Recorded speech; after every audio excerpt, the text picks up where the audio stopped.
I'm Coach Tammy Lee. Today I'm going to teach you how to make simple chickpea and tuna salad. This recipe is a huge hit with my athletes because it's really quick to make. Speaking of quick to make, it's from my recipe ebook, 20 minutes or less, which you can find on my website, gofitlife.ca. Let's get on with the recipe, but before we do that, hit that subscribe button and turn notifications on so you never miss a recipe.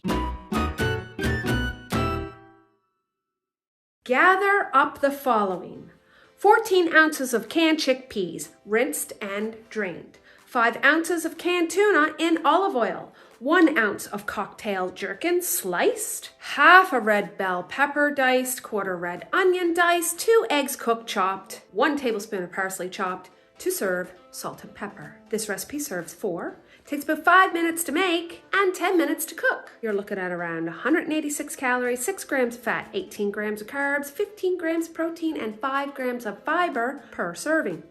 Alrighty, let's get on with it.